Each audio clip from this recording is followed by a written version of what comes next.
Parliament ఎన్నికల ప్రచారం పూర్తిగా రైతుల చుట్టూ తిరుగుతుంది. ఇప్పుడు పంట చేతికి రావడంతో పాటు కొన్ని ప్రాంతాల్లో పంటలు ఎండిపోయాయి. ఈ అంశాన్ని తెరపైకి తీసుకువస్తున్నాయి విపక్షాలు. ఇప్పటికే ముఖ్య నేతలు ఎండిన పంట పొలాలను పరిశీలించారు. ముఖ్యంగా ప్రతిపక్ష నేత కేసీఆర్ ఎండిపోతున్న పంట పొలాలను క్షేత్రస్థాయిలో పరిశీలించేందుకు జిల్లాల పర్యటన చేపట్టారు. 2 రోజుల క్రితం సూర్యాపేట, జనగాం జిల్లాలో పంటలు ఎండిపోయి తీవ్రంగా నష్టపోయిన పలువురు రైతులను ఆయన పరామర్శించారు. దుఃఖంలో ఉన్న రైతులను ఓదార్చి ధైర్యం చెప్పారు. ఈ నెల 5ను కూడా కరీంనగర్, చొప్పదండి, వేములవాడ, సిరిసిల్ల నియోజకవర్గాల్లో పర్యటించి రైతులతో ముఖాముఖిగా మాట్లాడనున్నారు కేసీఆర్.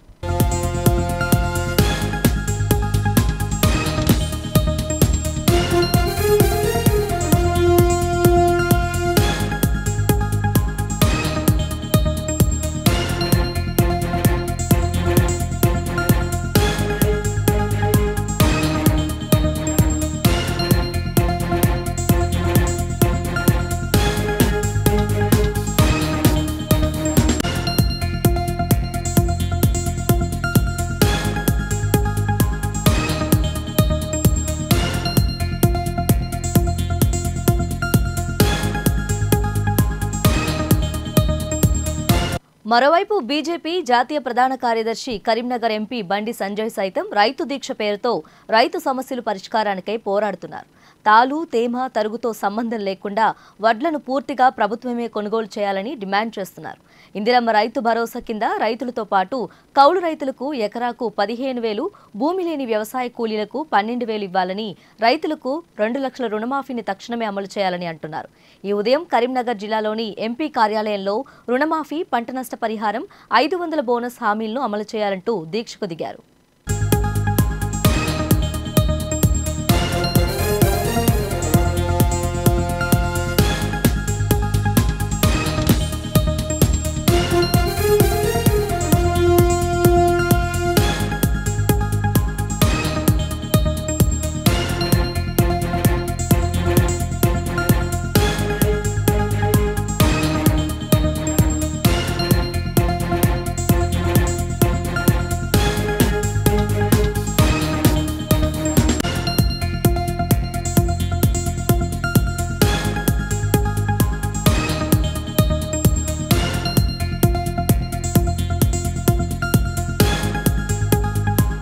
ఇక ఇదే అంశంపై మరింత సమాచారం మా ప్రతినిధి బాబురావు అందిస్తారు. బాబురావు, చెప్పండి.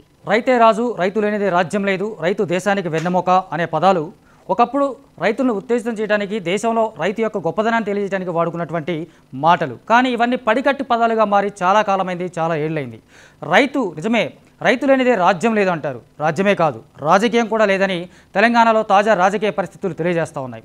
సడన్గా మన తెలంగాణలోని అన్ని రాజకీయ పార్టీలకు రైతు గుర్తొచ్చాడు, రైతు పడుతున్న బాధలు గుర్తొచ్చాయి, రైతుల కోసం ఆవేదన పడుతున్నారు, రైతుల కోసం ఏదో ఒకటి చేయాలని తపన పడుతున్నారు. ఎందుకంటే త్వరలోనే పార్లమెంట్ ఎన్నికలు రాబోతున్నాయి కాబట్టి ఇప్పుడు అన్ని రాజకీయ పార్టీలకు రైతు కేంద్రంగా మారాడు.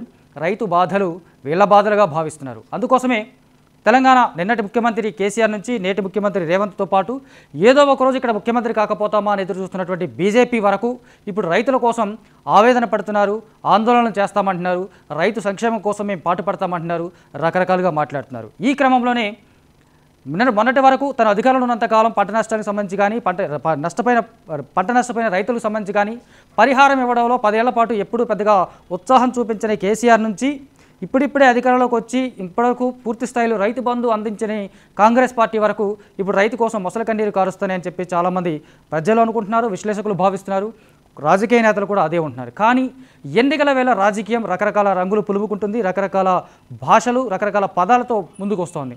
అదే ఇప్పుడు మనకు తెలంగాణలో కనిపిస్తోంది.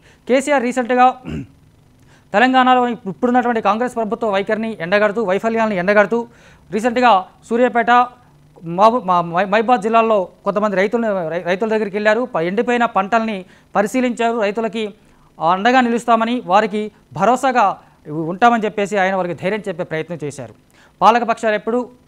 ప్రతిపక్షాలు ఎప్పుడు రైతులకి పరిహారం అందించలేవు, కేవలం ఒక పరిష్కారాన్ని చూపమని చెప్పేసి ఒక పోరాటాన్ని మాత్రం చేస్తాయి. ఆ పోరాటాన్ని ఎత్తుకున్న కేసీఆర్ ఖచ్చితంగా రైతుల్లో కొంత ధైర్యాన్ని నింపడానికి ప్రయత్నం చేశారు.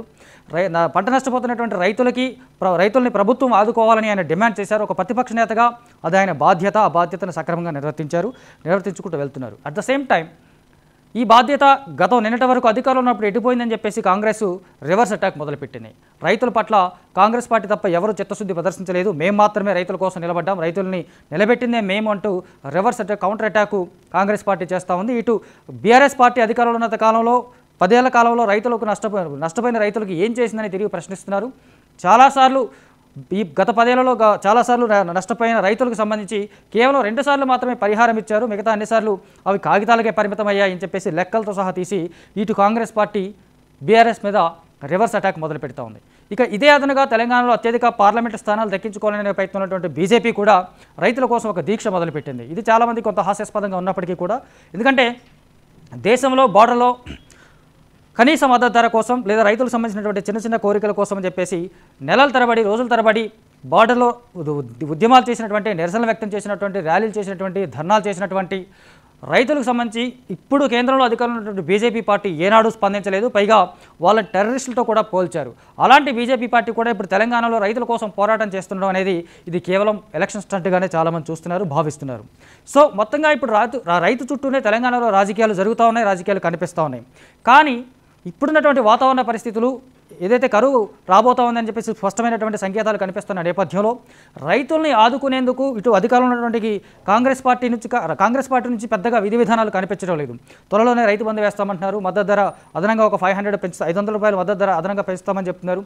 ఇది కేవలం ప్రస్తుతం ఎలక్షన్ కోడ్ అమల్లో ఉంది కాబట్టి డైలాగ్స్ ఏవి ఇంప్లిమెంట్ చేయాల్సిన అవసరం లేదు వాస్తవంగా.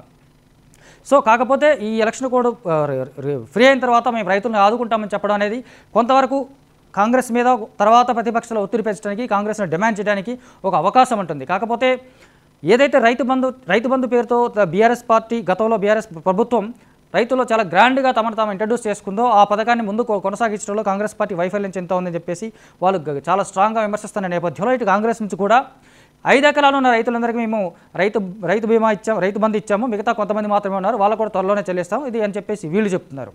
ఇటు బీజేపీ నుంచి రైతులకు ఒరిగేది పెద్దగా ఏముండదు. వాళ్ళు అంటే ప్రస్తుతానికి తెలంగాణ వరకు నేను చెప్తున్నాను, అంటే వాళ్ళు అధికారంలోకి రావడం అనేది సాధ్యం కాదు. కాకపోతే రైతులకు అండగా నిలిచే ప్రయత్నం బీజేపీ కూడా చేస్తున్నాం, కొంతవరకు హర్షణీయంగానే చెప్పాలి. ఎందుకంటే ఇప్పుడు ప్రధానంగా కరువు ముంగిట నిలిచిన రైతు, ఎండిపోయిన పంట పొలాలు, అలాగే ఎండిపోయిన బోర్లు, ఎక్కడ చూసినా చెరువులని ఎండిపోతూ ఉన్నాయి, రిజర్వాయర్లు ఎండిపోతూ ఉన్నాయి, ఎక్కడ చూసినా నీళ్లు దొరకడం అనేది చాలా కష్టమైన నేపథ్యంలో ఇప్పటికే పంటలు వేసుకున్నటువంటి రైతులు తీవ్రంగా నష్టపోయారు. నష్టపోయిన రైతులు చాలామంది ఆత్మహత్యలు చేసుకుంటున్నారు. వీళ్ళందరినీ ఆత్మహత్యలు చేసుకోకుండా వాళ్ళని చైతన్యం చేయాల్సిన బాధ్యత, వాళ్ళని ఆదుకోవాల్సినటువంటి బాధ్యత ఖచ్చితంగా అధికార పార్టీ మీద ఉంటుంది. కాబట్టి ఖచ్చితంగా కాంగ్రెస్ పార్టీ దీనికి సంబంధించినటువంటి ఒక స్పష్టమైనటువంటి విధి విధానాలు ఇస్తే రైతులు బాగుపడతారు, రైతులు కొంచెం ధైర్యంగా నిలబడతారు.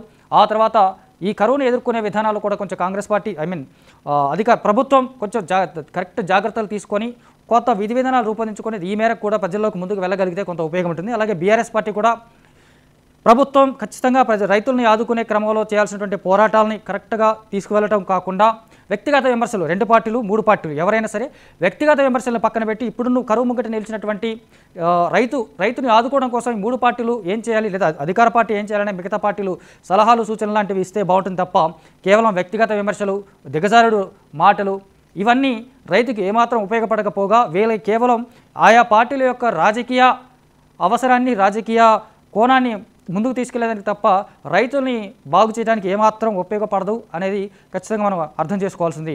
తేజస్వి.